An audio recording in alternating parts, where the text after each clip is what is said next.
Alright, what's going on, guys? It's GSR here. I wanted to explain to you guys why I think Fuzi should have never gotten a buff in Apex Legends. Now, if you guys type in GSR, this game is sweaty, you'll notice that I was using Fuzi and showing how good he actually is. And keep in mind, when you do play ranked matches, the game is sweaty. Now, if you notice something, this is one of the problems I have, is where the opponent is actually highlighted. Now, the only characters that should be able to highlight you like that is Bloodhound, the new character Seer, which is my new main, by the way, which I'm pretty sure they're going to nerf him in the future, which is understandable.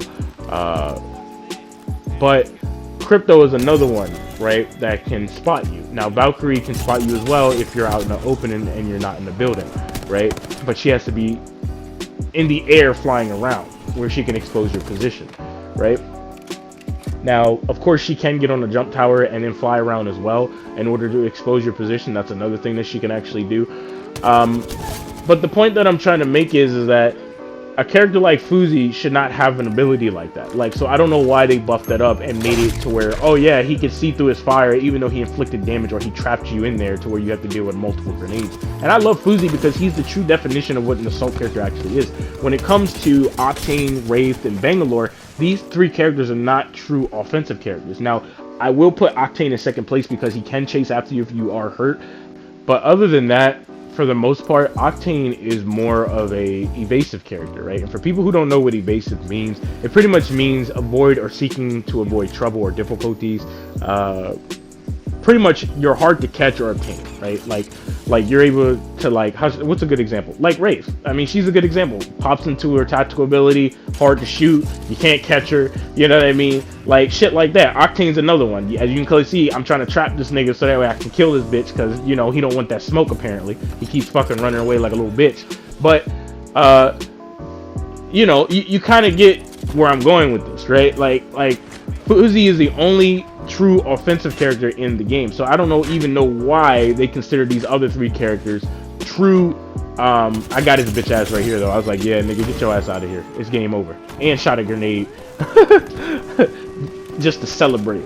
But anyway, back to the main topic. The problem that I'm having is the fact that they took it upon themselves, right, to buff his ultimate when he didn't need that. Now, another thing that they buffed on this character was his tactical ability, and what his tactical ability does is that it inflicts damage. Like, it's like multiple mini explosions that happen. And in his default form, before they ended up, you know, buffing the character, like, he was already really strong with that tactical ability, especially if he shot you perfectly when you were in a down state. He could more than likely kill you off of that. Now, the reason why I'm having a problem to a certain degree with his tactical ability, just a little bit, is because he can spam out multiple grenades, right? I don't think you guys understand. He can have 2 grenades in one slot, and no other character can do that except for Fuzi.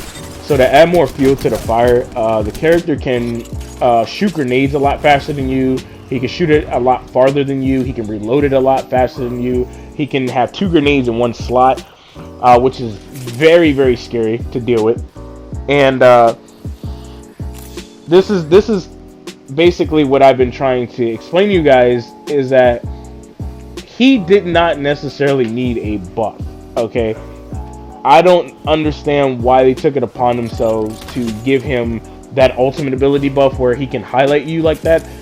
First of all, he's not Bloodhound, he's not Seer, he's not motherfucking Crypto, so why does he have something like that? The way you play as him is that he's an assault character. So why would you give him an ability that belongs to Bloodhound and characters that specialize in that, right? That doesn't make any sense. Just like with Caustic, like, they gave him the ability to see through his gas when he's a defensive character. It's just like, what are you doing? You know what I'm saying? And this is just my opinion. Some people may disagree and try to oppose change of progression for a game because they don't like the fact that I'm giving this game constructive criticism. But at the end of the day, this is complete and utter nonsense, and this doesn't make any sense why a character has something like this, because when I was looking at the patch notes, I was in the middle of making a video, but then I was like, you know what, let me try this out and see how effective it actually is. And it's really effective. Like, even if they get grazed just a little bit by it, they not only took damage, but they also can be like, look at that. I know where you are, bro. Now, of course, I can't just run in my own damn fire, not unless, you know, I have enough health to do so. But it's just like, you have to understand something. You can get the drop on them, and they're trapped. You know what I mean? Like, not only can you set this up in a dirty way, especially if you're on the right team, But it's just like it's just my opinion. Like I don't necessarily think that he needed that ultimate ability buff. This game is feeling like Overwatch, and it doesn't seem like it's based on gun skill. I don't know how I feel about his cluster grenades. I'm kind of in the middle, but let me know what you guys think in the comment section.